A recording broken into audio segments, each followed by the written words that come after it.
because the Joburg Mayor Mpho Phalatse will today face another motion of no confidence sponsored by minority parties and the ANC. It will need the EFF in order to succeed. Service delivery has been affected in the metro because councillors are blaming the DA-led coalition for the collapse of the city's finances.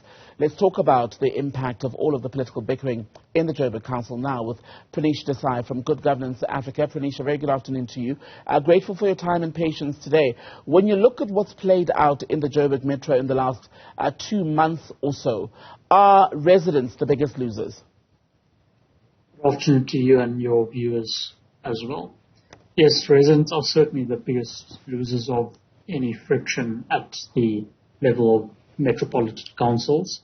In fact, one of the first things that the Speaker said today in her comments on the proceedings was that yesterday the live stream for the actual council meeting had been suspended and had issues due to the inability of the council to adequately pay contractors who were responsible for that very live feed. Now, if you put the much bigger problems of a lack of service delivery into that context, it's clear that residents will suffer due to the inability of political parties at this local metropolitan level to come to any sort of consensus regarding who can effectively govern.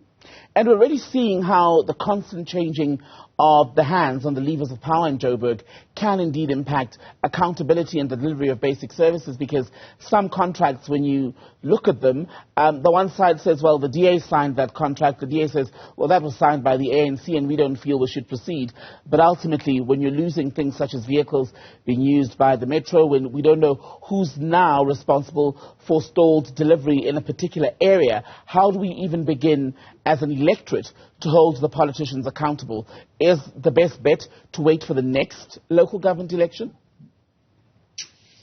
So in terms of the fact that there's this constant disagreement and churn regarding who's actually putting their name to various statements and agreements, it undeniably undermines the credibility of any government to effectively act on behalf of the citizens. There will be some level of instability following this continued rupture in the aftermath of last year's local government election. There is the potential to have a certain level of certainty following next year, 2024's national government elections, even though they are not, the metros themselves are not up for grabs in that election. There is the potential for potential agreements to be made between parties at the national and provincial levels, which can then drip down to the metropolitan level.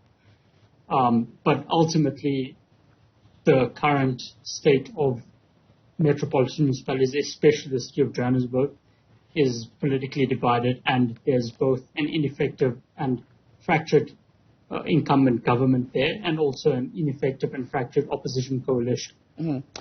And Pranish, the issue isn't just, is it, about the removal of an individual, i.e. the mayor, because with each mayor that goes, the entire team has to go. Let's explain at the very basic level why that is so destabilizing.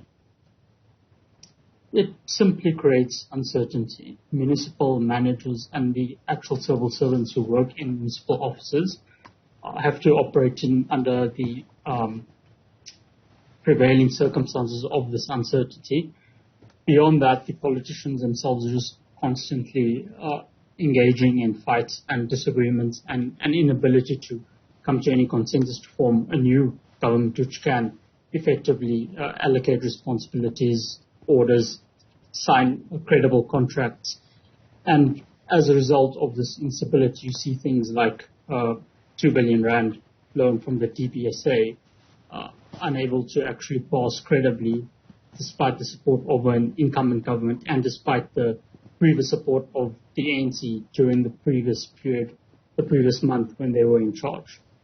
With that in mind, then, would what the DA is calling for, basically Parliament having a look at coalition rules and perhaps even tightening them to make it less easy, for example, for parties to step in and out of agreements, to also perhaps limit the number of motions of no confidence, would all of that be what brings the most stability when you consider that we exist now in a political context where we're told at all levels of government we're likely to see more of these coalition setups?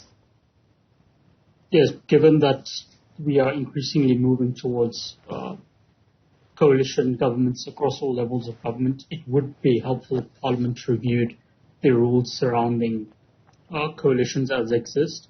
However, political parties themselves, including the DA and the ANC and the EFF and the smaller parties, all have a responsibility and have potentially failed that responsibility up until now in terms of actually acting in ways that can ensure effective governance.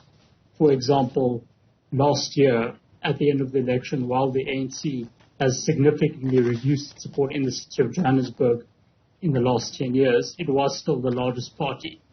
By other smaller parties trying to effectively lock them out of government, what was then left with was a main coalition party in the DA that had less support than the main opposition party, being held in its position by a bunch of smaller parties, often with many ideological disagreements between them.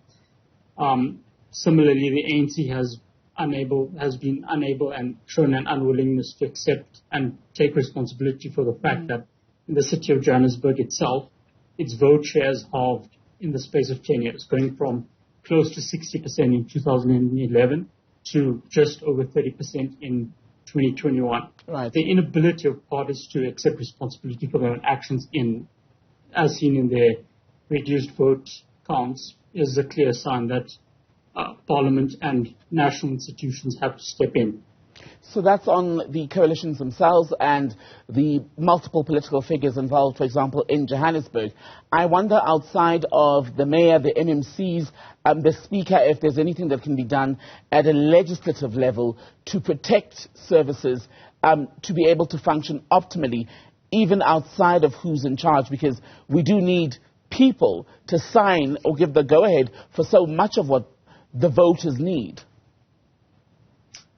Undeniably, it would help, but unfortunately, it all just goes back to the inability of parties to agree at any level.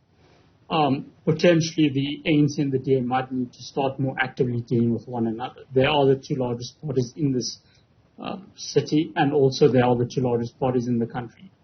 As a result, they can, between themselves, command greater support in legislatures at the national, provincial, and local levels. And if they can find minimal issues on which they can agree, then there are potentially spaces where they can come to agreements on things like ensuring basic service delivery, especially for poor households given South Africa's history and context, while they continue to have disagreements over other issues.